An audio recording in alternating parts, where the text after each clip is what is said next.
الدنيا محكمة، العدل غايب فيها ولا احنا محاميين خايبين؟ كابوس ولا احنا ما بقيناش نعرف نحلم؟ قطر ماشي، احنا ركابه ولا قضبانه؟ حدوتة، احنا أبطالها ولا مجرد كومبارس فيها؟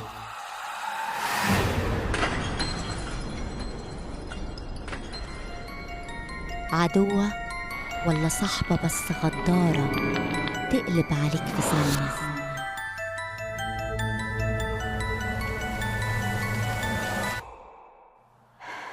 وجهة نظر ولا سؤال ولا لغز مدوخنا؟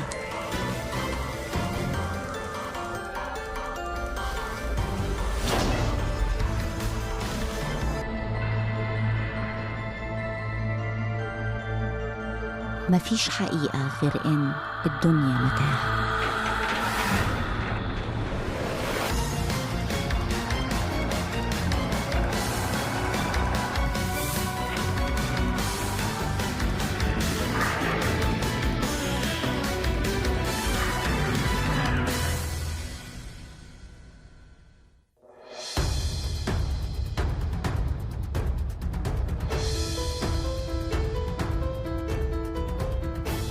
كاظم الساهر، لو الزمن رجع بيك لورا والدنيا ادت لك فرصة الاختيار ترجع لك اللي سرقته منك، تتمنى ايه يرجع؟ أكيد في أمنية صعب أحكيها، هذه جواي مدفونة وأنا صغير. صعب، الله سبحانه وتعالى هو اللي رجعها.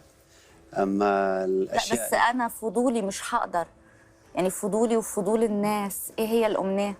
لا، هي أمنية أنه أنا خسرت أعز إنسانة عندي وأنا صغيرة، فهذه صعب يعني أكيد. يعني الله يرحمها. كانت حبيبة؟ كانت صديقة يعني، صديقة مقربة. الله يرحمها. قبل ما ندخل متاهتك عايزة أعمل معاك اتفاق، أنت عايش دنيتك بشخصيتين، كاظم الإنسان وكاظم الفنان. أنا عايزة نسيب الفنان هنا، اوكي، ويتفضل معايا الإنسان. تعرفين ليه؟ يا ريت تسيب الفنان، لأن هو محطم الإنسان يعني جواي، مأذيه يعني، قصدي مخليه بجو كله توتر وكله هو ظالمه كثير. خلاص، باي باي للفنان. يعني خلي الفنان، يا ريت. تفضل. على هذا راح اخذ جائزة انا هاي بعد سنة. ان شاء الله. ادخل. يس.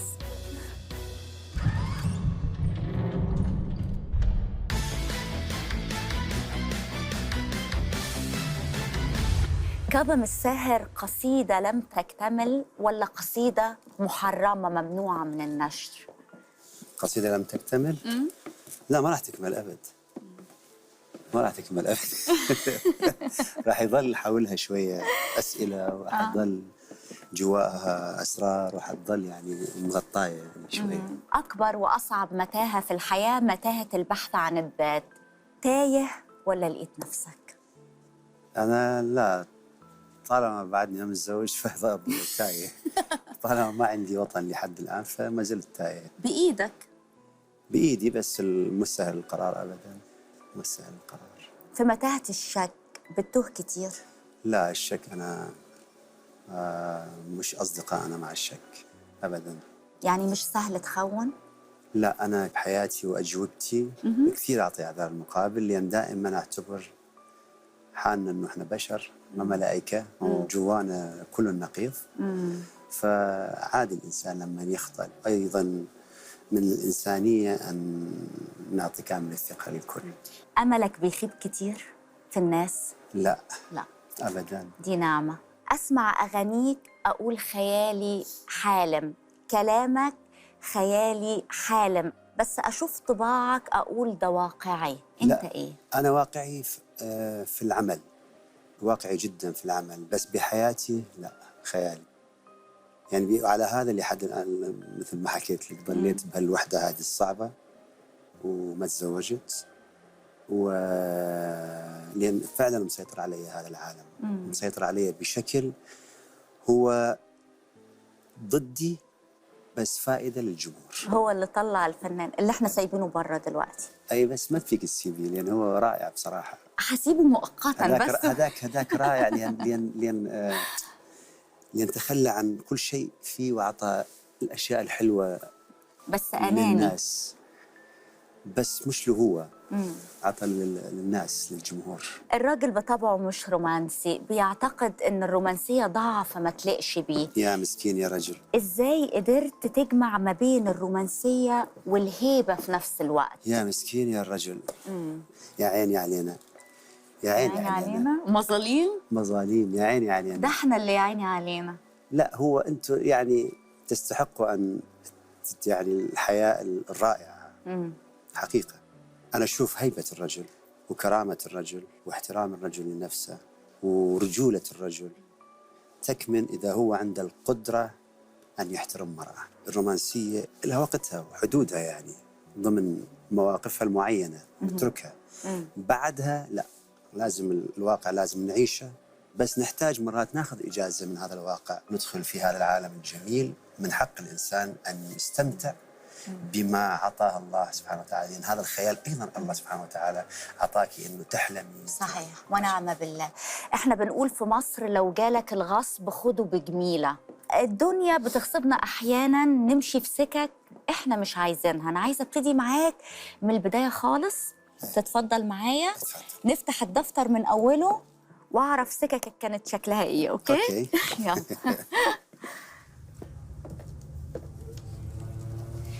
احكي لي بقى، كان في سكك كتير في دنيتك مشيت فيها غصبا عنك؟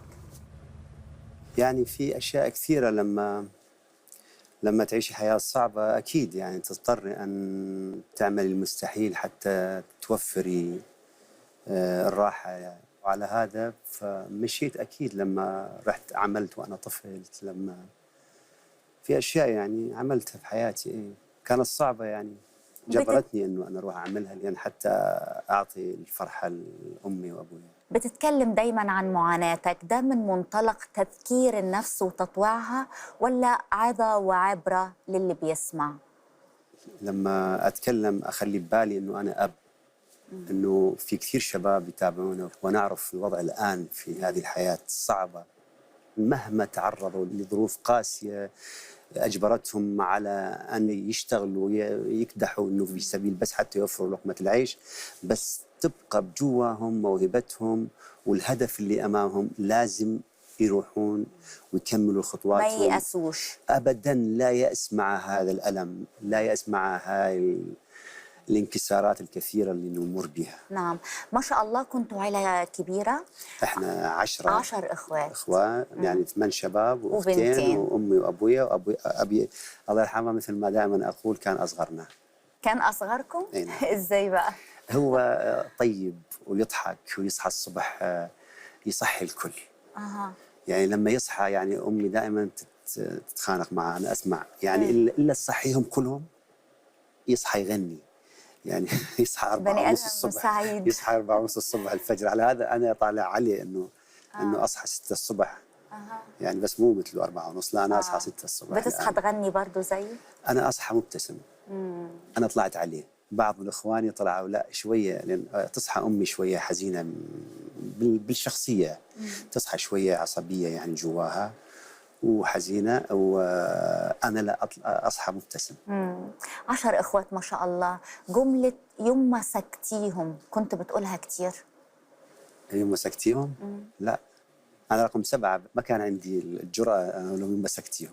ما كنتش ما عندي الجرأة يعني هم يسكتوني، لا أغني أصلا إذا غنيت. كنت بتخاف منهم يعني؟ يعني في لغة في صداقة حلوة، بس من أغني سكتوني، ما كانوا يحبون الصوت. ابتديت تدندن من وانت عندك 9 سنين، كانت والدتك وإخواتك بيغزوك هقول. والدتي مسكينة تشجعني. لا، والدتي الله يرحمها كانت دائما معايا، حتى لما مسكت الجيتار وتعلمت أول مرة كانت لما يجي برامج على القناة الثانية تيجي علي تقول لي تعال أمي، تعال شوف هذا البرنامج. فما يقبلون إخواني يتفرجون على حاجة عربي هذا، ما تخليهم، تعال. وأنا أجلس أمام يعني بس أنا معلوماتي بتقول وانت عندك 9 سنين كانت بتقول لك إن أخوك صوته احلى من صوتك، واخواتك كمان كانوا بيقولوا لك كده. لا هم اصواتهم، انا احكي لك، كان كل ما اغني يسكتوني. وكان صوت عباس احلى من يعني كان حلو يغني. اخي حسين يغني لعبد الوهاب، صوته ايضا حلو.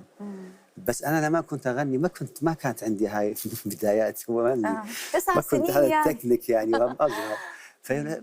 خلاص اسكت.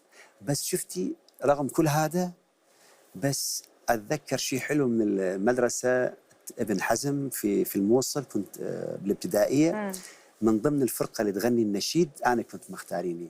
اذا شفتي، اذا الصوت كنت يعني كورال حلو يعني. اي فكنت كورال حلو يعني. اتصاحبت على الاحباط بدري؟ انا عندي جواي حاجه احبها بداخلي، لما اؤمن بشيء يعني عندي نظره فظيعه الى الصير. لما اجلس وسط مليون واشوف جواي، اسمع لنفسي وما اصر، بس حتى لا تفسر غلط انه الناس كلها غلط، لا وانا صح، هذه انا ضدها. غير بعض الناس لما تقول لك لا هم كلهم غلط وانا الصح. بس بالموهبه لسه بعدهم ما سامعين، يعني ما سامعين انا ايش عندي. انا الوحيد اللي سامع نفسي بالالحان جواي، انا عندي خيال قوي هذا، بس ما في اسمع. لسه بعدهم ما سامعين. فمن انسان يحكم عليك قبل ان تبدأي شويه صعبه. فالثقه محبطة. الحلوه اللي موجود، بس الثقه اجمل. الثقه اجمل. والدك الله يرحمه كان عسكري وكان بيشتغل في قصر ملكي، وانتوا كنتوا بتناموا من غير عشاء، مفارقه. اي كانت والدتي تعمل، احنا عندنا مثل شو يسموه انتم هذا اللي يحطون فيه نفط، البابور. مسكينه انا اتذكرها كيف تجلس، وانه حتى يشتغل لازم تظلها نفط وهذا وداخل الغرفه اللي ننام فيها. يعني ما كان في مطبخ. في الشمال كنا عايشين احنا جو شتاء، فداخل غرفه النوم احنا نجلس حول هذا شو يسموه انتم؟ بابور الجاز. بابور الجاز. احنا نعم. نسميه برامز يعني فنجلس حولها في الغرفه وتجيب هو هذا الخبز اليابس. الخبز اليابس ما كان يرموه، كان تضمه وتخليه مع المي، شويه زيت وشويه بهارات وشويه ملح وبصل وهذا وتطلع محروق اصبع. محروق الصبعه. هي الاكله بس روعه. وحشتك؟ كانت روعه. يعني قبل كم سنه كنت ساقيت لها الاكله هاي وعملوا لي اياها بصراحه. بتعرف تطبخ انت؟ انا اعرف اطبخ يعني، اي اعرف يعني، بس مو ماهر جدا مثلا صلاح من اصدقائي كلهم يطبخوا بشكل رائع. اتعلمت من الوالد الكتمان بحكم شغله، كان بيرفض يجاوب عن الأسئلة اللي بتسأله. كان يرفض يجاوبني عن خصوصيات الآخرين. نعم. كان دائما يقول لي بابا ندخل البيت، من نخرج من البيت كل شيء يبقى بالبيت.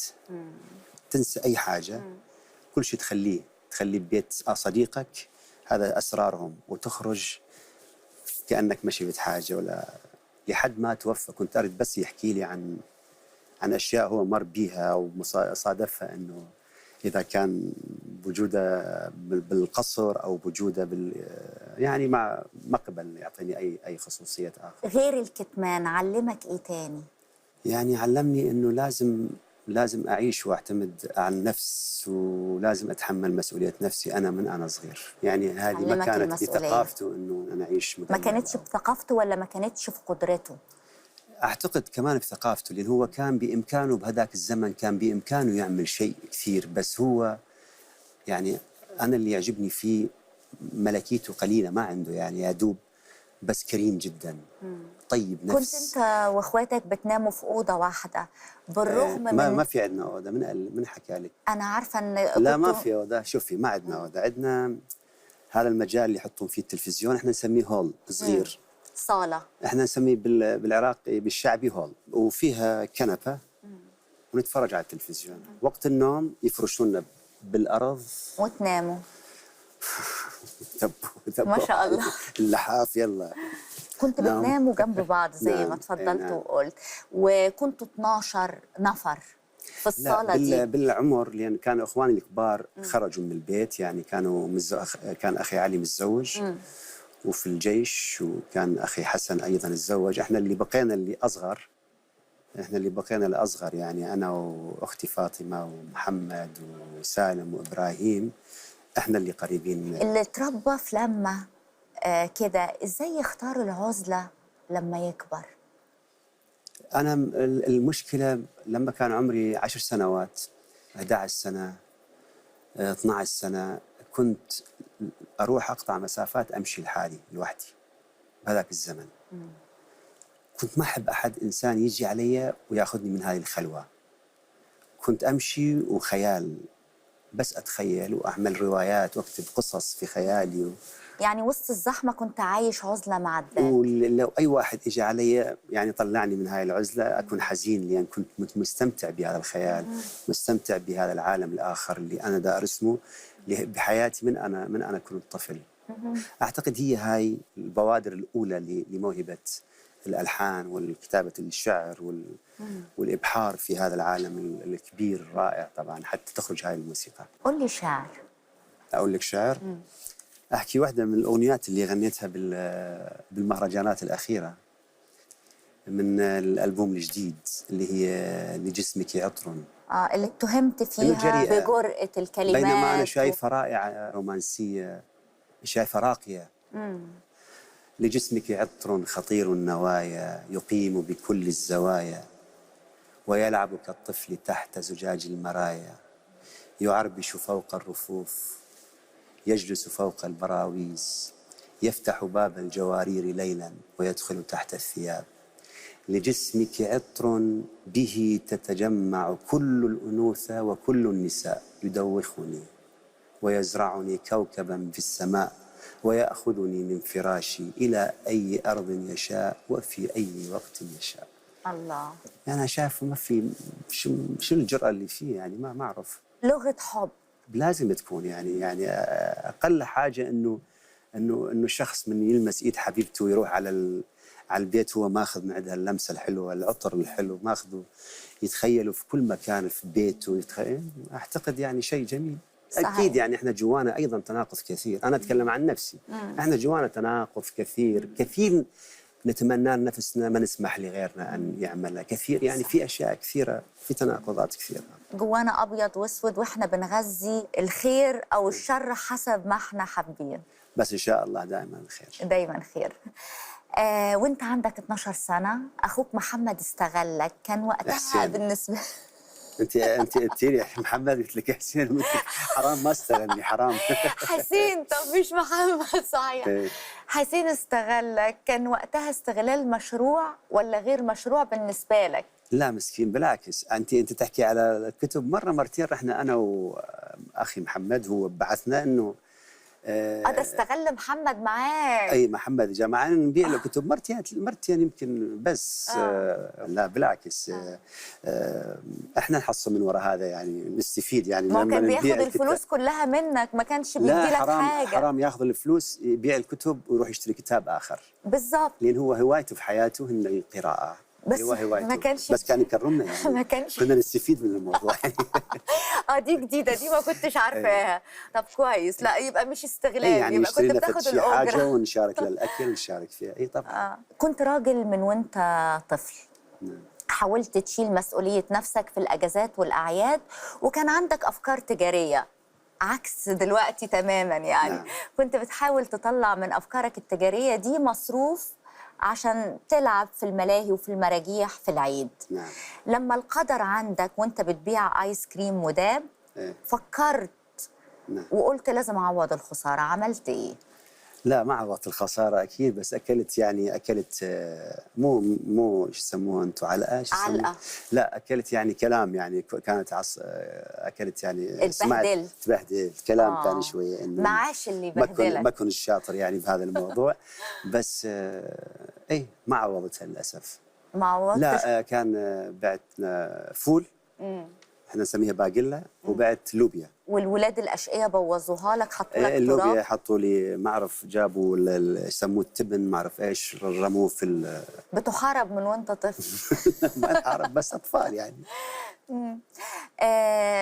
خدعت صاحب مصنع نسيج بمساعده صديق ليك، فهمته انك لهلوبة شغل واشتغلت لمده شهر بالفعل. بس شوفي، هو اولا انا اجيت على هذا المصنع ولا عندي فكره. اوكي، لما جيت على شفتهم صديقي يشتغل، قلت له تعال شنو هاي، ايش تشتغل انت؟ ما شو هاي؟ شوفني المكنه فيها المكوك تحطه هالشكل، بيها حركه ما اعرف ايش، سهله. وخل طفيها، طفيتها انا، شغلتها واشتغلت. فاجى صاحب المحل، فهو محتاج انه عامل يقف على المكنه. فقال له جبت لك قال لي انت مشتغلها اشتغل؟ قلت له طبعا مشتغل، بس انا ما كذبت علي، انا اشتغلت قبل 10 دقائق. اي خدعته. لا ما خدعته، لا خدعه بريئه لا عشان يعني تشتغل. لا بس انا قال انه انت مجربها، قلت له ايه بس انا فعلا جربتها قبل دقائق يعني. انت دلوقتي بتخدعني انا يا فندم. واشتغلت شهر وحصلت بها 16 دينار، وطلب مني اكمل، ما قبلت اكمل لان كنت ادرس. خدت ال 16 دينار ورحت اشتريت عجله. بايسكل. إيه؟ ال 16 دينار كانوا اول حاجه تكسبهم بالخدعه في حياتك. كسبت ايه تاني بخدعه كنت برضو فيها متمكن اكتر من اي حد تاني؟ يعني مرات هي مو خدعه بس في البيت، يعني اذا اريد لي حاجه مثلا استخدم شويه هاي الاحتيال هذا. محتال يعني؟ شويه في البيت. ايه. وبره البيت؟ لا برا البيت فظيع، يعني شخصيه اخرى. فظيعه بالايجابي يعني ولا أخرى. بالسلبي؟ لا انه شوفي احنا مشكلتنا انه والدتي الله يرحمها ربتنا طريقه شويه صعبه. يعني الخجل اذانا كنا، يعني مو بس انا، حتى اخواني. انت لو تجلسي مع احد من اخواني ما تصدقي. انا مثلا عندي اختي الكبيره جيراننا. أيوة. امامنا لقتها ضايعه، لقت اختي تبكي، تاهت، ما عرفتش شارعين ما عرفت تبيت، واحنا عايشين بهذا المكان يعني سنوات. فاجت على والدتي ليش اتذكر، قالت لها حرام عليكي خلي يخرجوا، خلي هذا، معقوله شارعين التيه. للاسف كانت هاي التربيه انا شايفها شويه قاسيه. كانت متزمتة يعني؟ لا بس هو انه الستر دائما عندهم، الستر، بس ما معناه انه انا ان اغلق الابواب واسكر النوافذ. للاسف احنا كانت حتى كل ما دائما يسمعونا انتبهوا جوارينكم ابوابهم مفتوحه، شبابيكم مفتوحه، من تمشوا هيك اعملوا، من تمشوا يعني هذه صعبه شويه. اكثر الناس اللي تعيش في المناطق الفقيره لو تشوفيهم عندهم شويه انحناء بالظهر من كتر ما هم بيوطوا راسهم. إيه؟ هذه للاسف يعني انا ما احسبها شيء حلو، انا احسبه شيء مبالغ به شويه. ثرت على الخجل؟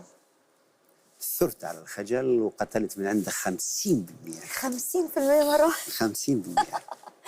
لا متهيألي أكتر شوية. 70%. أكتر شوية. 80%. أكتر شوية. لا صعبة، يعني 80 هذه بالغت فيها. لو كانت أكثر من 50% كان شفتيني الآن متزوج وعندي بيت وعندي يعني آخر وكنت مستقر. احنا عندنا مثل في مصر بيقول اللي يتكسف ما يخلفش عيال، وانت اتجوزت وخلفت عيال. اي الخجل هيخليك ما تتجوزش ليه؟ لا احنا تزوجنا، يعني اتزوج قاربي من احسن النساء، من افضلهم رائعه هم اولادي. وللاسف ما اتفقنا، ما تفاهمنا بوقتها وصار الانفصال. اعتقد العيب فيا انا، لان احنا تزوجنا صغار. يعني انا مثلا عمري 22 سنه 23 ما اعرف كم اجاني وسام.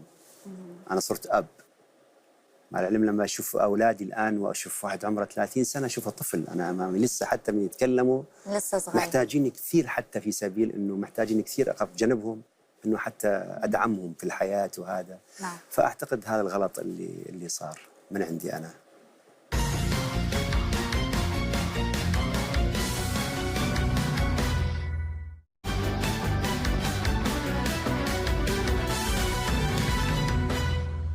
أول ما قلت أنا عايزة أبقى فنان، اداك أخوك الكبير أول درس في حياتك، حلفت إنك ما تنساه، فاكره؟ صحيح. وداني أتذكر على مكانين. في مكان يجلسوا فيه بالأرض، في سكارى ومدمنين، خمارة يعني. يشربوا وما في احترام للأسف للنفس، وكيف جالسين على الرصيف، وكيف هذا اللي تعال شوف تريد تصير مثل هالشخصيه. اكيد هم اكيد عندهم قصص، اكيد عندهم قصص مؤلمه خلتهم يوصلوا لهذا الحل. بس احنا ما نريد نعطي دائما اعذار بهذا الموضوع، اللي الانسان لازم يحط يحط يعني حدود لكل حاجة. تحب حاجة أوكي اعملها، بس اعملها باعتدال. بكل شيء بالحياة يعني تبالغي بيه يأذيك، ينقلب ضدك. فتريد تصير مثل هالمجموعة، أو أخذني على مكان شيء مرتب، شيء أنيق، واو، تريد تصير مثل هذا الشخص أو مثل هاي الشخص. إذا احترمت نفسك حتكون هذا الشخص، إذا ما احترمت نفسك حتكون شوف الحالة اللي وصلوا فيها. ومشيت على النظرية اللي هو اداها لك؟ جواي، لين هو أمي أعطتني الكثير. أمي بصراحة أحكي لك أعطتني الكثير. وبعدين أنا ما صرت أجد يأس في الحياة لما أشوف مرأة لا تقرأ ولا تكتب وتتزوج هي عمر 12-13، ويصير عندها هالمجموعة الأولاد، وبعدين عندها القدرة أن تحتوي مشاكل والدي الله يرحمه. والدي الله يرحمه كانوا يحبون النساء، نحكيها بصراحة. وظلت ماسكته لحد آخر نفس بحياته هو الله وأنت. يعني شوف هالقدرة اللي قدرة أن تنظم هذه العائلة وتنظم هذا الرجل وتخليني أنا أصل بهذه الشخصية. وما سافرت، يعني الحمد لله أنه الله وفقني وخلاني أخليها تسافر لها بلدين 3. يا الله قدرت تشوف بحياتها، عمرها ما طلعت من خارج البيت، وعندها القدرة أن تعيش بهالطريقة الرائعة. إذن إحنا اللي متوفر لنا كل شيء، يجب أن ما نقف عند حد معين. شو هالشباب اللي يفكر بهالطريقة؟ هذا بالعكس، خلي نفكر أنه لا، لو 100 ظرف، لو أصعب الظروف في حياتنا لازم نكسر هذا الحاجز ونخرج نفتح نافذة. يعني حبيت في مراهقتك الحب الجامد، ولا زي ما كان اللعب والبراءة رفاهية، كان الحب برضه رفاهية بالنسبة لك؟ لا، احنا ما كان عندنا هالشكل. احنا اولا كنا من المناطق الفقيره، اول مدارسنا ما مختلطه، ما من حقنا انه نصادق، ما عندنا مكان نلتقي فيه مع، يعني مرات رحنا الحديقه وبعدنا مجلسنا مجرد ان نتعارف، فاجا لي هسه اتذكر شرطي رجل كبير، فبعدنا هذا نجلس قال قوم هذا المكان للأوادم بس للمحترمين، قم هذا المكان للمحترمين. قامت البنت بتجري معاك يعني اوكي، وطلعت حتى ما هذيك اول مره كانت واخر مره، يعني ما تعرفتش عليها؟ ما تعرفت عليها يعني. حظك وحش ولا حظها اللي كان وحش؟ يعني ما اعرف، سبحان الله مقاسمها، يعني مقاسمها. واحنا بهذاك الوقت لما نحب خاصه المناطق الفقيره معناها خلص زواج.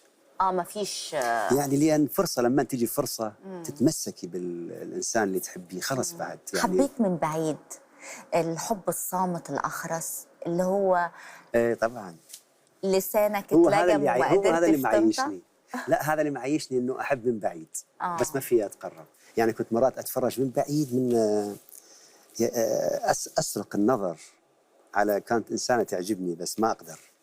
ليه ما تقدر؟ ما نقدر لأن إحنا عيب، يعني عندنا عيب.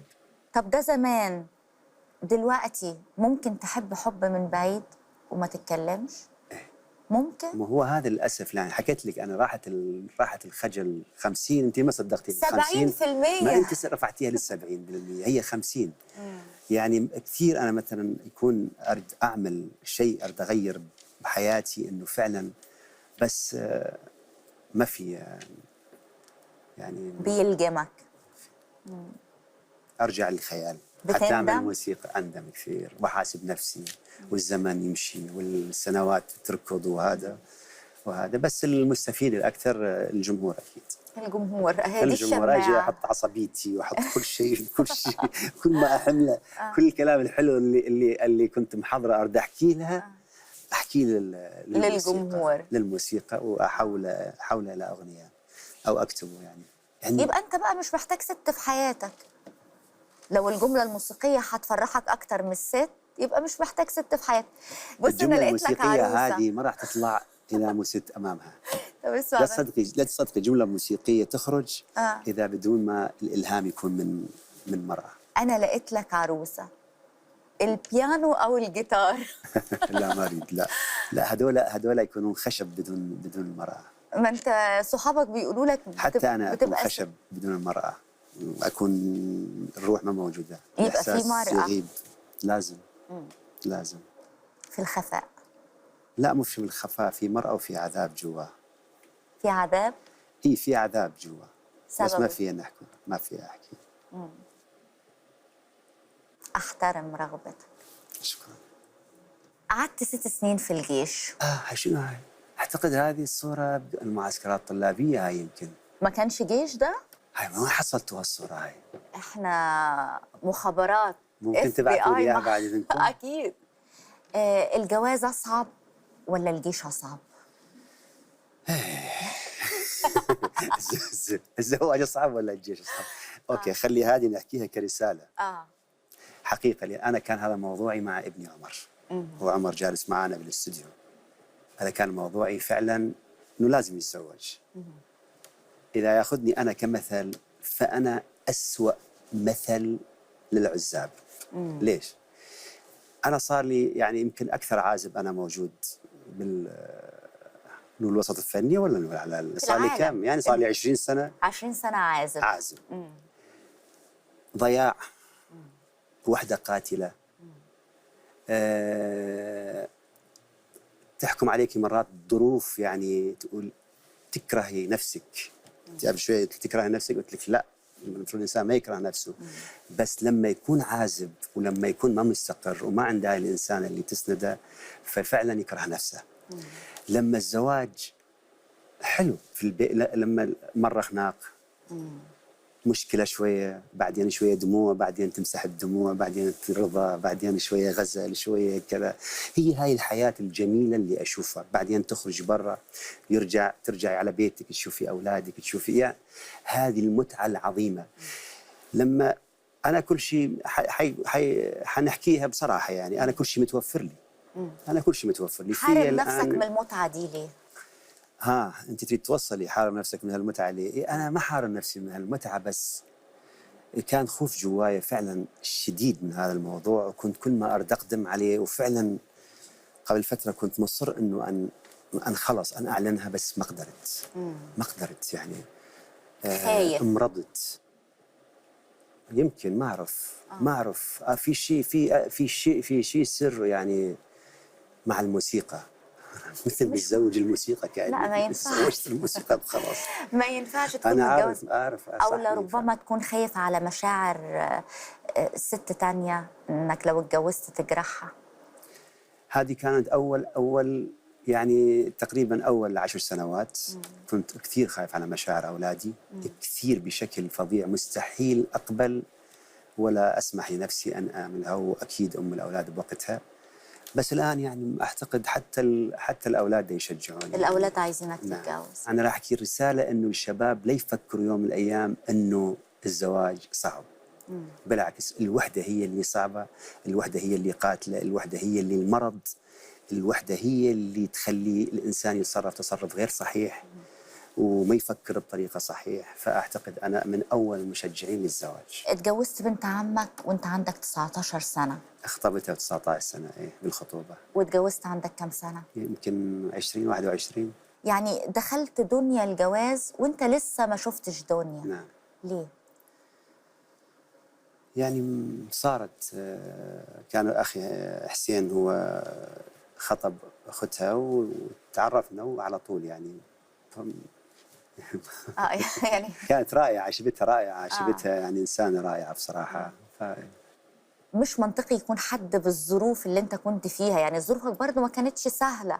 نعم. وتبقى ملهوف على الجواز في السن ده، تخطب 19 سنة وتتجوز 20 سنة.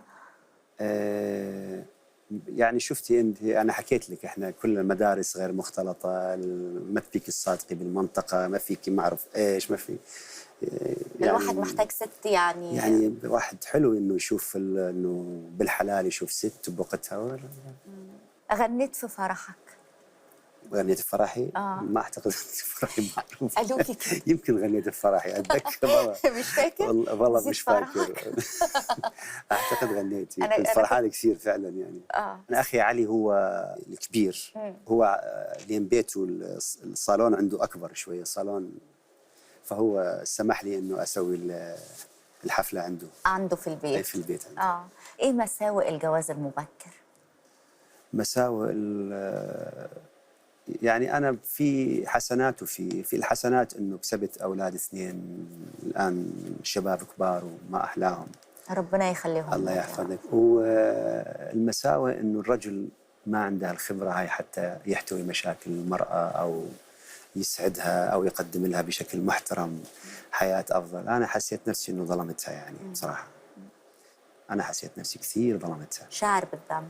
شاعر ذنب كبير طبعا، لأن أولا صغير، ثانيا بداية شهرة وسفر من بلد لبلد، إنه حتى من عدم نجلس أنا معها شهر، مرة شهر يمكن إحنا بس ناكل بطاطا، ما عندنا حتى ناكل حتى غير لا من كيس بطاطا، ويوميا نتغدى ونتعشى فيه. يعني من هاي المرحلة الحياة إلى مرحلة إنه انفتحت الأبواب، لازم، وأنا عندي عقدة إنه أهلي ما عندهم بيت، في أجار، والصاحب البيت يصيح شيل واخرج من البيت. فأول ما بدأت لي الفرصة صرت أشتري بيوت لهذا، وأحد أهلي نجتمع كلهم، أجمعهم منطقة قريبة على بعض، وهذا فقدتها وما كنت مستقر يعني للأسف. فما أعتقد فضاعت بين مشاغل الحياة. ظلم كبير كان للأسف، يعني ظلمتها يعني. سامحتك؟ أعتقد أي لما راحت للحج طلبت من عندها وقالت لي بالعكس أنا أطلب منك إذا أكو شيء وقتها، يعني بهذا الزمن بعيد هذا. نعم. قلت لها يعني بس إذا سامحتيني. قالت لي أبدا، الحمد لله يعني إحنا أصدقاء الآن. نعم.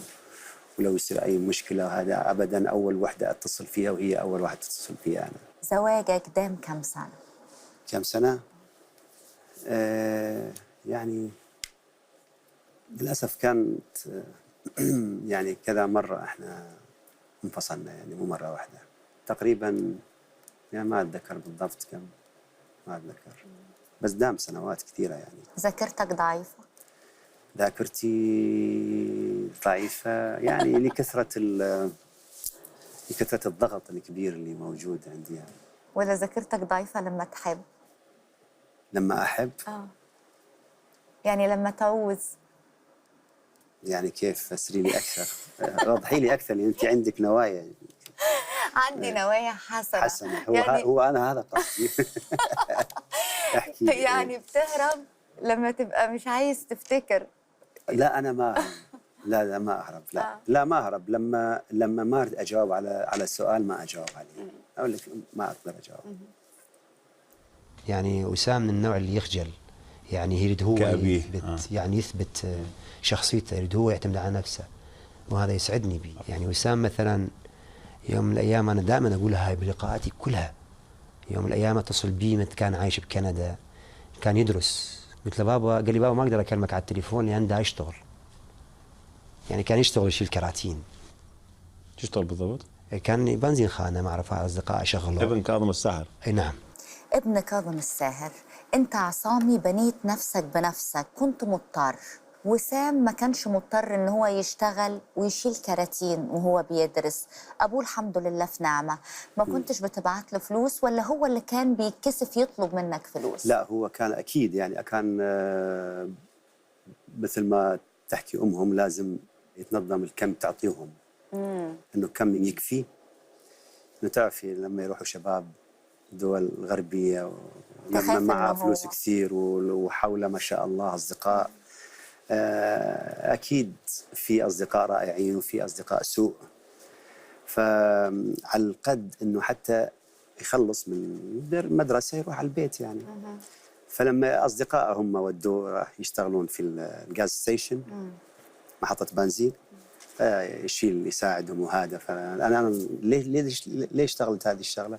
قال لي بابا شوي كنت أحتاج إنه أكثر هذا، وما حبيت إنه أطلب من عندك. أكيد أنا مقبلها لنفسي، بس جواي أشعر بفرحة إنه ابني ده يحاول يعتمد على نفسه. ابنك راجل. نعم. اتنازلت مع وسام وعمر عن سلطة الأب اللي بيؤمر أو بيعاقب؟ لا أنا ما أمر، إحنا أصدقاء، أنا معهم كثير، أنا كثير أجلس نحاول الحوار يكون مع بعض. كثير أحب ياخذ درس عن الحياة.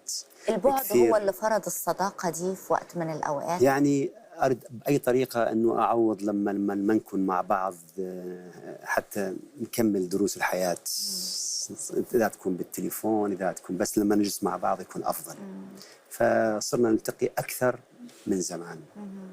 يعني صرت بأي طريقة أنه أحاول أجمع السنوات اللي كنت فيها أسافر حتى أعمل من دولة لدولة، بلد لبلد.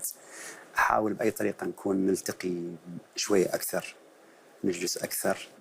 الحمد لله والآن معايا، وأروح دبي وسام فنجلس في كثير حوار حلو. وبالباقي عليهم هم، يعني إحنا علينا إحنا نعطي من الحياة، كيف علمتنا وكيف شوفتنا الأشكال السيء والشيء الصالح. يعني عمرك ما بتتدخل في قرار حتى لو شفت حد فيهم خد قرار ما فيك تجبري، مش على ذوقك؟ شوفي الشباب هذا الزمان ما فيك تجبري إنسان أن تمنعيه عن حاجة بالقوة. لازم تصادقي ابنك أنت، لازم يعرف هو بجواه. ما فيك تجبري شخص. لغة الحوار أهم. لغة الحوار أهم، صحيح. احترام النفس أهم. الحمد لله متعلمين هاي الحاجة جواهم، والباقي عليهم هم، هذه حياتهم بعد.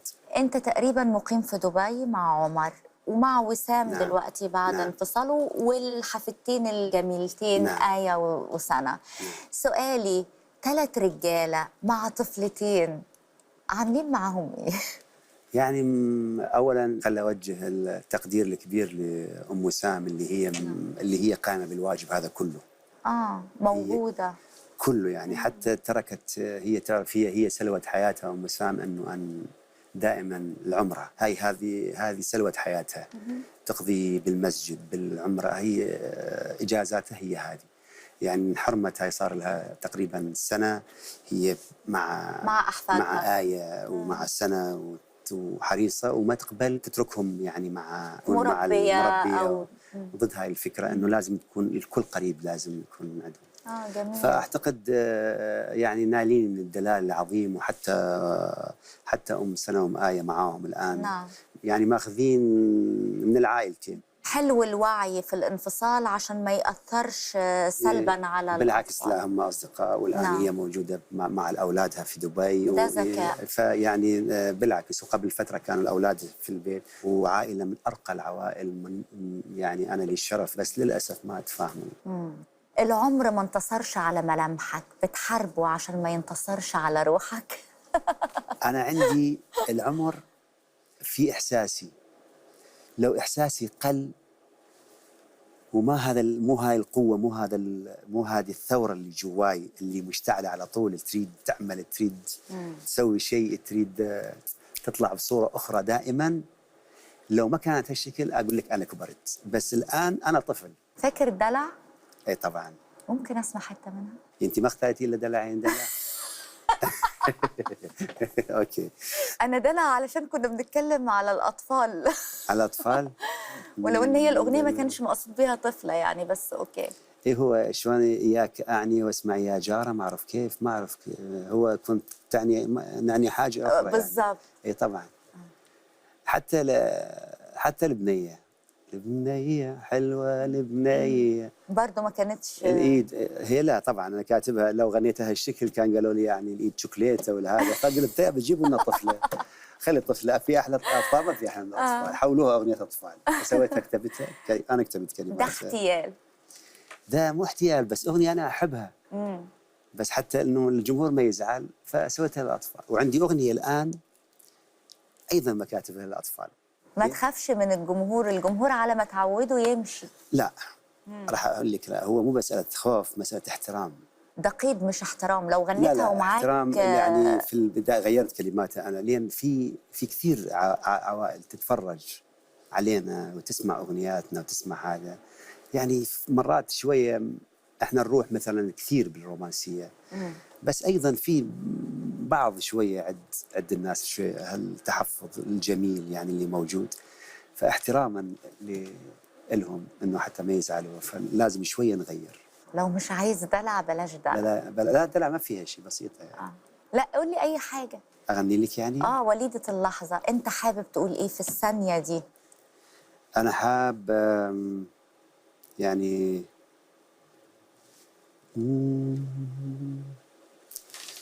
بجسمك عطر حتى شوية يزعلوا أكثر.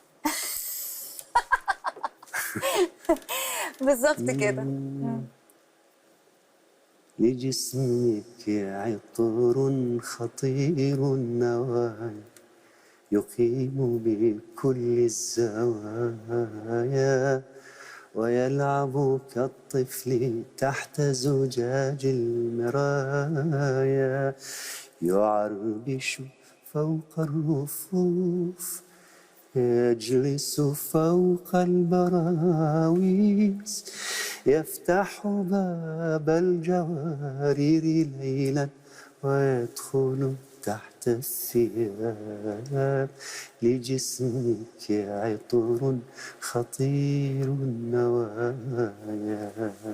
الله جميل، تيجي نقضيها هنا.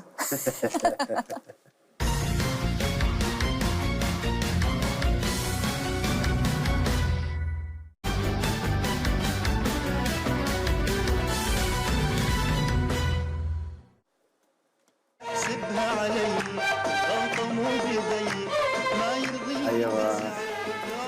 واو. أولي لقيتوها هذه. لقيناها. وانت بربي والله. ايه الوسامة دي؟ واو. ما يرضيني تزعل لو عني ما تسهل ما يرضيني تزعل. أقول لك كيف كاتب الأغنية. وانت بربي. كيف كاتب؟ هذه طبعا ما أعرف كيف جالسين أنا بالبيت كنا بالحرية وأمي بدنا نحكي قالت يلا يلا أمي احسبها علي. قلت لها لحظة لحظة حلوة هاي احسبها علي. فرحت مسكت القلم والورقة وكتبت الكلمات كلها احسبها علي غلطة من بداية ورحت سويت لها الموسيقى. كتبت الموسيقى وكلها ورحت أطلب تسجيلها. طبعا اللي حتى سجلتها تعذبت طبعا يعني تعرفي لازم حتى يجي الدور التسجيل هذه لي مرات اشهر مرات سنه حتى فيك تدخل الاستوديو. المهم سجلتها كانوا سجلوا لي اياها الفرقه الكفيفين كانوا فكانت روعه بوقتها. غنيتها الاغنيه. عندي صديق معايا بالمسرح العسكري الله يذكره بالخير سعد الاعظم كثير من الاصدقاء اللي احبهم كان يغني فالاغنيه اشتهرت. احسبها علي. فهو يوميا يجي يقول لي شوف الفلوس بدي احصل ورا اغنيتك. فهو يغنيها بالمطاعم وانا اغنيتي هذه ما حد يعرفني ما حد يعرف انه انا هاي مغنيها وانا كاتبها وانا ملحنها. فصاروا يغنوها كل واشتهرت وانت حصرف ولا قلبك. حصلت من عندها حاجه. لا بس بعديها خلاص احسبها عليا كاظم الساهر ما فيش كلام. لا لحد الان ما غنيتها للاسف ولا حفله بس راح ارجع اعيدها. ولا حفله ما غنتها؟ ما اعتقد غنيتها بحفلات يعني فاعتقد الان راح ارجع اغنيها لان ما يعرفوها انه. وفي اغنيه ايضا من بين يدي وضاع مني المن بعد اسهر وغني كلمات الاستاذ حسن الخزاعي ايضا اشتهرت واخذوها فرق غنوها واخذ كل واحد ياخذها يغنيها بطريقته. في اغاني بوقتها اشتهرت بس ما كنت مشهور انا ولذلك انا ألبوم شجرة الزيتون اللي نزلت فيه احسبها عليا كانت شهادة ميلاد فنية ليك ولا كانت بداية لحياة فضلت الظروف تأجلها كتير؟ يعني مرات التأخير أفضل. مرات كل ما تتأخر الفرصة كل ما أحسن. أنا بالنسبة لي ليه؟ لأن أنا مثلا ما عندي شركة ماسكتني في بدايتي. أنا مؤسسة كاملة كنت موسيقية وشعرية وكل شيء. لما إنسان يبدأ بهالطريقة أكيد حيغلط أكيد حيندم على أشياء. بينما لما تيجي الشركة ومستشارين يعرفوا كيف ينقوا الأغنية لهذا المطرب يجي أحد كيف يعرف كيف يلبسه كيف مش أنا كنت ألبس الألوان الأحمر الأخضر يجيبوا لي يلبسوني إياه كانت موضة. كانت هي موضة. المهم بس كنت فرحان بها. كنت فرحان بها بس أنا كنت أهيئ لمستقبل بعيد. يعني كانت الاستراتيجية اللي مسويها لنفسي كنت يعني ما حد كان يحس فيها غيري أنا لأن كنت أخطط لبعيد. ما كنت أعمل للآن. انت قلت مستشارين ينقوا له اغنيه. طبعاً. انا لا اعتقد في انك انت العالم. ممكن تقبل ان حد ينقي لك اغنيه. أنا لو عملت هالشكل ما أجد شخصيتي. أنا شخصيتي لازم الجملة الموسيقية أكتبها بإيدي. أبدأ بصياغة العمل وأدخل في تفاصيل حكاية العمل. نعم. أتمنى. فاكر؟ هذا يعوضنا عن أي تعب. ما أحلاها سهير عياد. جنة. أنا ما راح يغنى علي أطالك، بالعكس أنا راح أضاعف ساعات العمل كلها حتى أوفر لك كل المفيد. وأنا إيش رايدة والله العظيم أنا ما رايدة غير هيك مكان فاشل. والسومة شفتي السومة اللي يركض هو اللي بيجري؟ اللي يجري والسومة. الصباح أقول لك 6:30. لا 6 وأنا أقول لك تنهض مو تشلع قلبي. ليه قلت ممثل فاشل؟ ممثل فاشل. الممثل الفاشل اللي جواك لا ممثل فاشل. ليه هي بصراحة داخل مدرسة الحب تمثل دلوقتي؟ لا ما مثلت، عندي تايتل غنيت بس. غنيت بس؟ تايتل والقاء شعر. مكتوب في كل المواقع انك انت مشارك في مدرسة لا راح الحب. اقرا بس راح اقرا بس الشعر حقراه. وعندي قصيدة رائعة للأستاذ نزار حغنيها، غنيتها وسجلتها وصورتها، صوروا ليها فيديو كليب. بس ما عندي. بس كده؟ لا ما عندي لا تمثيل ولا عندي كل شيء فيها. شيرين ما فتحتش نفسك على التمثيل؟ هي رائعة طبعا، الفنانة رائعة شيرين. بس على التمثيل أنا صعب شوية. صعب. لأن جتني فرصة في مصر. بوقتها إجاني بوقتها من الوزارة، وزارة الإعلام، عن طريق الوزير وعن طريق الدولة، أنه كانت ترعى فيلم كبير بيعملوه. فطلبوا من عندي أنه أنا الإنتاج يعني الدولة هي تنتج إلي. ورحت جلست بالوزارة وهذا، وثاني يوم هربت منه. هربت لأن أنا بالتمثيل شوي صعب. وأيضا عندي فرصة كانت أيضا عظيمة بلوس أنجلوس بهوليوود، من أكبر المنتجين في هوليوود. والله جدتي دعتني وراحت ودتني على قصرها وجابت لي ممثلين، أحكي لك ممثلين من اللي تحلمي تشوفيهم. فرصة. سوت على شرفي هذا العشاء وما أعرف إيش، وراح نسوي فيلم وهذا، وجابت والسيناريست يكتب عن قصة عظيمة كانت أحد يعني يهاجر من مصر على أمريكا وهذا. وثاني يوم ودوني على بيت ممثل آخر وجمعوا الممثلين وهذا. ثالث يوم أنا بالطيارة هربت. خفت؟ أنا رجل موسيقى. بس رحت قعدت معاهم، يعني كان جواك في وقتها يعني زمان هذا في وقتها، بس جواي كقناعة ما اقتنعت. ما بتعرفش تمثل قدام الكاميرا، ولو انك ممثل بارع في كليباتك. كل المخرجين يقولوا لي بالعكس انت عندك مع الكاميرا صداقة. لما فعلا انا اكون مع الكاميرا اعطي يعني خلص، بس اغني مو اتكلم. مش تتكلم. مع العلم والله رومانسي لما اتكلم يعني حلوه في الشعر وهذا. جميل جدا البني ادم يقعد يمدح في نفسه. اي طبعا انا احب القي الشعر. هاي شهاده، تعرفين شهاده كم شاعر حكى لي ممكن تقرا لي شعري؟ قلت لهم لا سامحوني انا اقرا شعري بس. بتمثل في الدنيا كتير؟ لا انا مشكلتي باين على وجهي. بيبان عليك على طول يبين على وجهي. انا يحكوا لي في البيت اصدقائي واولادي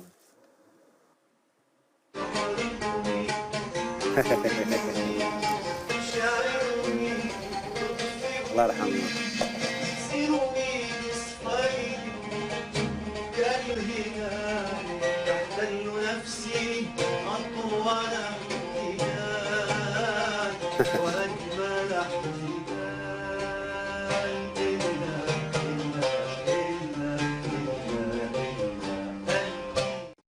الراجل عشان يملك قلب الست لازم يبقى شاعر ولا لازم يبقى كاظم؟ لازم يبقى رجل. المرأة ما تفيد من رجل غير الهيبة، غير احترامها لنفسها، احترام الشخصية مليانة بإنسانية وبرقي. في رجالة يعني كتير في هذا العصر لا بهذا المنطلق. الرجال طيبين، بس أنا أحكي لك حاجة، معروفين أنتم النساء من تجلسوا مع بعضكم بلا بلا بلا بلا, بلا صح؟ والرجالة برضو بلا بلا بلا. بس راح أحكي لك، لما اثنين نساء يجلسوا بمكان مطعم ويجلسوا 10 رجال هنا، حتسمعي صوت النساء الاثنين أكثر من صوت ال10 رجال اللي جالسين على الجنب. ليه بقى؟ لأن طبيعة الرجل كثير عنده الصمت، عنده يغيب يعني، كثير قليل الكلام. مرات يعني ما يعبر، مو معناها انه ما يحب حبيبته، ما يعبر، لان هو هالشكل الرجل مخلوق. بتتكلم عن نفسك؟ لا انا ما اتكلم عن نفسي، انا كثير اتكلم، ما تخافي. انا من اشوف يعني انا مثل الطفل. هو وين يحكي لك اياه جزء من ثقافه العلاقه انه تكون سليمه. الجزء الكبير المهم ان كل انسان، المرأة والرجل، أنت تقرأي عن الرجل والرجل يقرأ عن المرأة، ما يكلفكم كتاب صغير يعني. حقيقة أدبني في مراحل كثيرة كيف التعامل مع المرأة. أعطاني فعلا احترام كبير جواي أنه كيف أتعامل معها، خلاني أتعرف عليها، خلاني أتعرف على المرأة. ليش؟ فعلا طلعت المرأة، حتى لما تقرأي حتى الطب يحكي لك عن المرأة كيف تكون وكيف الرجل يفكر وكيف. فأخذت عن الرجل وأخذت عن المرأة، أخذت عن نفسي، فهمت نفسي وفهمت المرأة، وهاي الثقافة نقولها لأولادي كمان. طب بما أنك فاهم المرأة، الستات؟ لا ما فاهم، أنا فاهم المرأة صعبة، صعب فهمكم. لسه دلوقتي كنت معلش يعني نحاول نبحر بهالبحر الكبير حتى ناخذ شوية نغرف من عنده حتى نسمعكم كلام حلو. النساء رائعات. أنا اللبس أخذته من مرأة، أنا الذوق أخذته من مرأة، وأنا الحوار أخذته من مرأة، وأنا طريقة حتى الأكل لما أنا أكل وسكر فمك، أكل من تاكل تفتح كل وقفل بقك، كل شيء أخذته من المرأة. علمتني، أدبتني، هذبتني، لحتى على المسرح لما أغني بهذه الطريقة أغنيها وأنا كلي فخر أنه أعترف بهذا الفضل العظيم. دي التعويذة اللي خلتك كاظم الساحر بالنسبة للمرأة؟ كاظم الساحر؟ أنا لا، كاظم الساحر على قد حالي يعني، حب وفني أكيد يعني، الحمد لله. كم ست حبيت في حياتك وعلمت جوه قلبك؟ أقل من أصابع الإيد الواحدة. في الحب أنت سالب ولا سالب موجب؟ فسري لي أكثر حتى شوية أجاوبك بطريقة أكثر. يعني ممكن تحب شخصية مختلفة عنك تماماً ولا لازم تبقى شبهك؟ أولاً هذه الغلطة الكبيرة، أنه في ناس كثير يقول لك أريد أغير بهاي الشخصية، أريد أغير، أو هي تقول أريد أغير بهذا. كل إنسان عنده شخصية مستقلة، وعنده حياة مستقلة، وعنده خصوصيته مستقلة، حتى لو كانوا عايشين مع بعض بنفس البيت. أنا مش من المنطق ومن الأخلاق أنه أني أبدأ أحاول أجيب شخصيتها أقربها علي، ولا من المنطق أن هي تريدني شوية شوية تريد تقرب حتى تأخذ من هاي غلط هذه. أنا بالعكس، أنا لما اختاريت اللي أحب اختارتها هي هاي شخصيتها، وتربت على هاي الطريقة، وأنا هادي على الطريقة، واتفقنا أن نكون بها الطريقة، تكملوا بعض، نكمل بعض. بالعكس أنا شايف الاختلاف رائع، هو هذا اللي يولد الحوار، يولد النقاش، يولد المشاكل والفرح والضحك وكل شيء، التقلبات يعني. واللي شبه بعض يحصل ملل بقى بينهم. تبقى هم وذكائهم، إذا يشبهوا بعض تبقى هم وذكائهم كيف يوظفوا هذا الشبه لصالحهم. بقدر محبتك الستات بقدر برضو مغار منك الرجال، شيء يسعدك ولا يضايقك؟ الرجال غنيت لهم مستبدة، دافعت عنهم مرة، بس دفعت على الستات. أنا وليلى دافعت عنهم، دافعت عنهم بأغنيتين وبس، ما غنيت للمرأة بس 400 أغنية. بالضبط كده. نور عيوني شلونكم، هذا اللون عليك يجنن يشبه لون عيونك، أحب هذا اللقمة في عينها، لك على بعض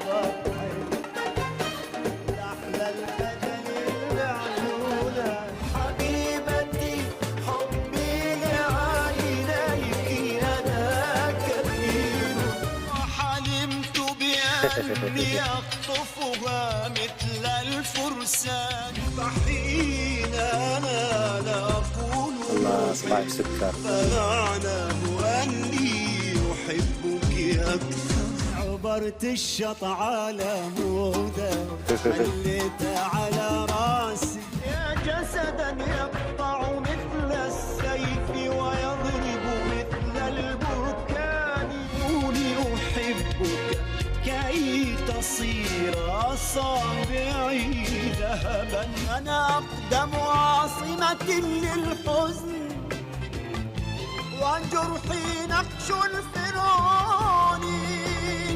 ها حبيب